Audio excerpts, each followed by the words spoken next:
Hello, fellow wargamers and history buffs. Looking at some other recently acquired games, we've got two from Hexasim that just showed up in the post as part of our holiday haul. This is Ligny 1815, Last Eagles. I already had the Quatre game. This particular series is sort of regimental scale.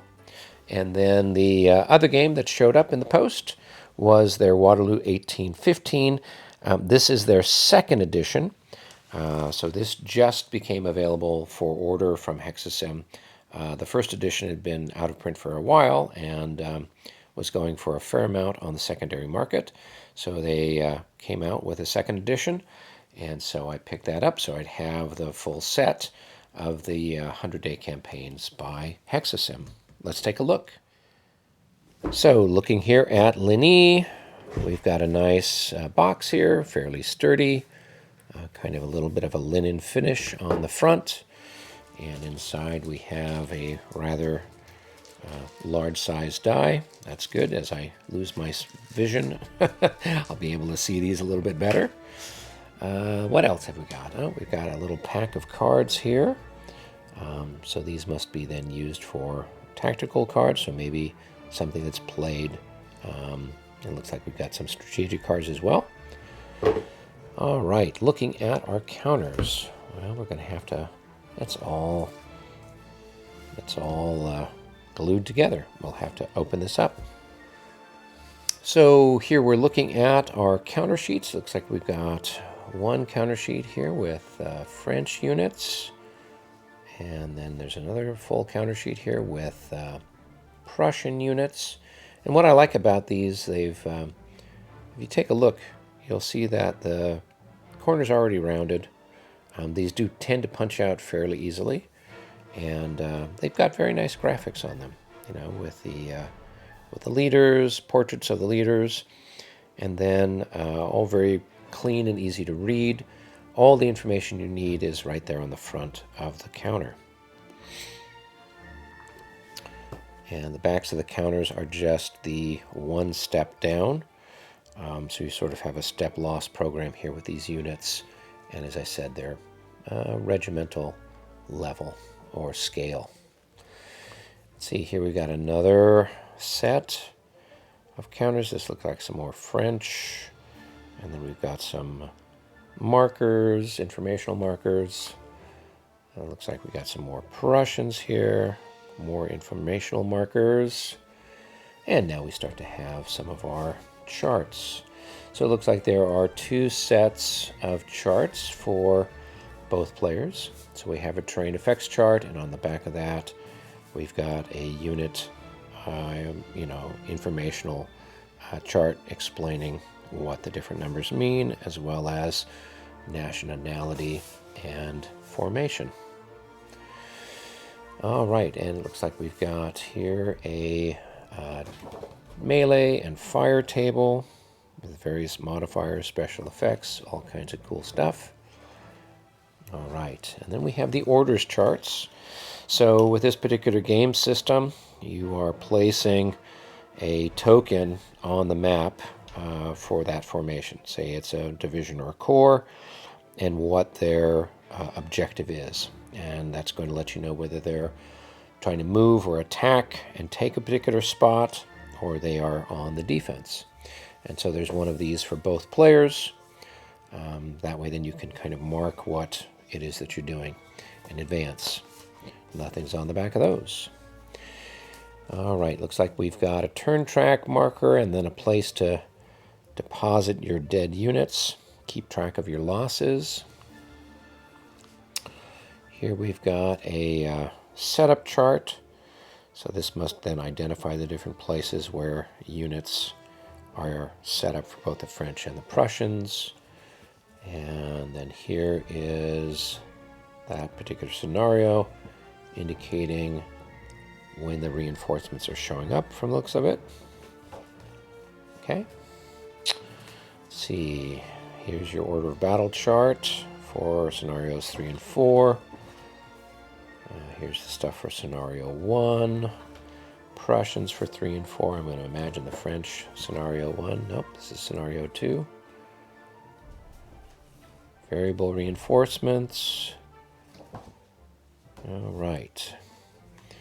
And then here we're into the, this looks like the specific information for Ligny, for reinforcements, and your different variant cards. So these must then indicate maybe some different things that can happen. So you get maybe some other options that weren't necessarily historical. And then we've got some scenario rules here, it looks like. Examples of play. And then some notes here about the designer notes. Okay, and some player notes. Good, so altogether this is about 16 pages. It's full color, it's got a nice finish to it. Here then we've got the series rules.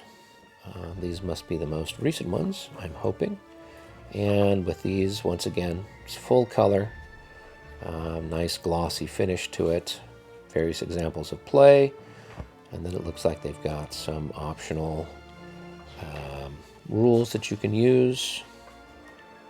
And then some questions and answers section in the back. A little bit of errata maybe. And finally, we've got our maps. So let's crack these open and see what they look like. And here we are looking at the two maps put together here. You can see the major feature is the Ligny Creek. The map itself seems to be orientated kind of at an angle. So the southern side of the map is over here from the looks of it. Sort of the eastern side of the map is there.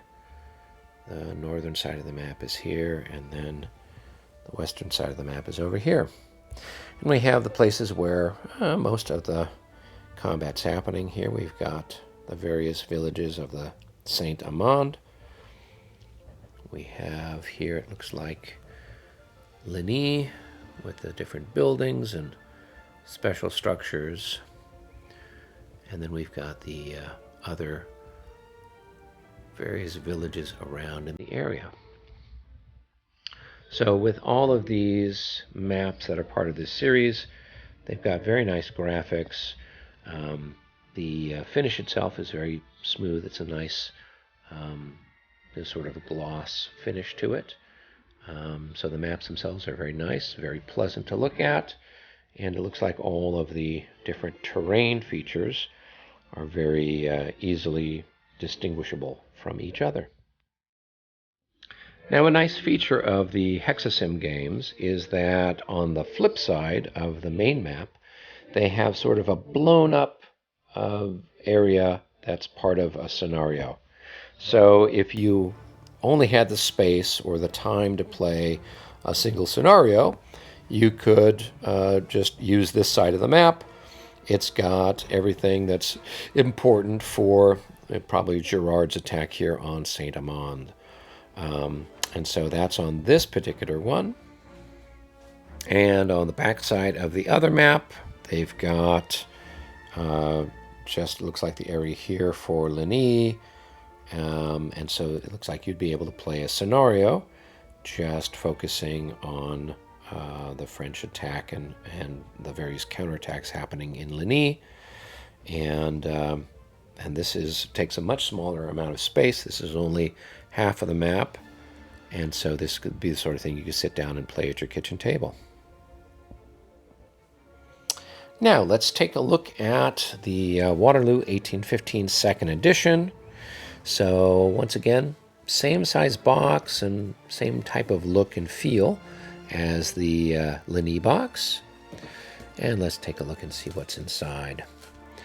So it looks like we've got a set of tactical cards here that must be used for a portion of the game.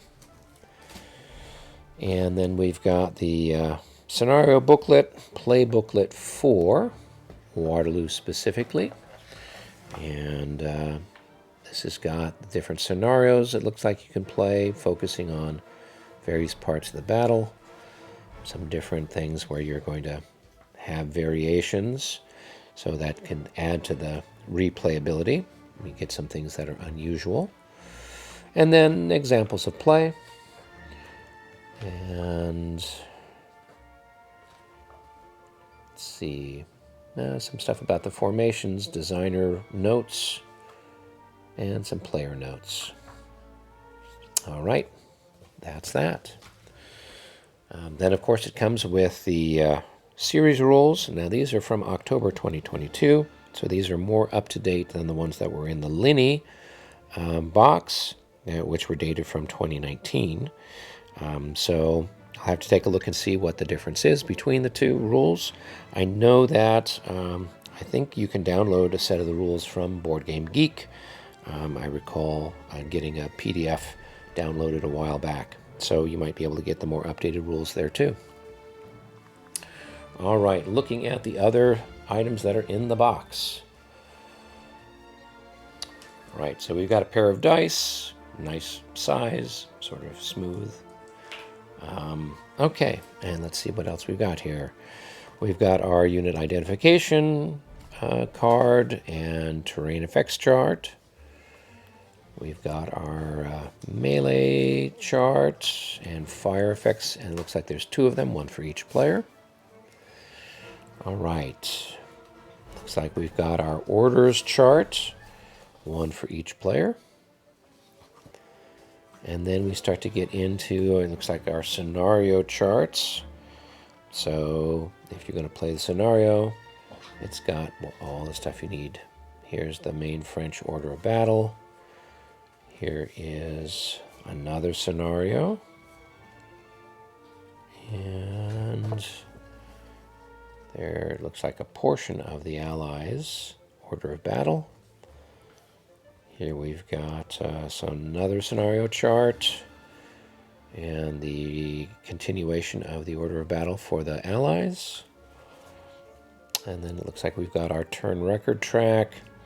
It looks like they've got them broken down for the different scenarios. So some are a little shorter, some are longer. So it looks like you can play the whole battle, or it looks like they've got 1, 2, 3 smaller scenarios. All right, and then here it looks like we've got our setup for scenario. So this must be the full battle. Here it's got stuff all over the place showing you where the French and the Allies are. And then here's the setup for scenario 2, setup for scenario 3. And then here's actually a map for scenario 3. So if you're only going to play scenario 3, it just takes up this small map here. That's the attack on Plassenois. And let's see here. Oh, here on the back side, now you've got scenario 2 map, the attack on La Haye Sainte. All right, so those are there.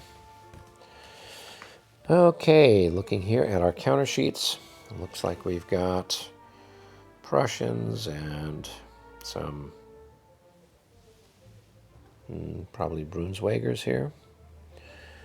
All right, we've got another counter sheet here. This has got French and then information markers from the looks of it. Here's some more French and more informational markers. And then here are the remaining British units. And then finally we have our maps. Let's crack those open. And here we are looking at the two maps together. They take up a fair amount of space, but not too much. And similar to all their other titles, you've got these slightly oversized hexes to fit with the, I think they're maybe 3/4 of an inch counters, slightly larger counters that they use. And here then we've got the Battle of Waterloo. So it's pretty much straightforward orientation, which is typical for most of the games. You've got the northern edge of the map over there, the road to Brussels. Over here we've got the Chateau of Hougoumont. And then down here we've got the where the French are going to set up. This is their route heading north. And we've got the other different farms out here on the periphery, our different slopes.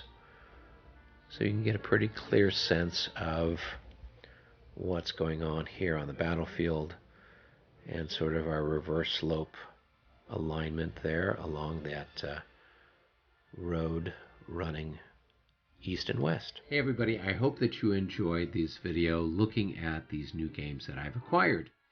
It helps the channel if you hit the like and subscribe button, so please do so. And if you're interested in another person's take on the Waterloo campaign, check out this game that I reviewed a little while back. Until our next episode, be well.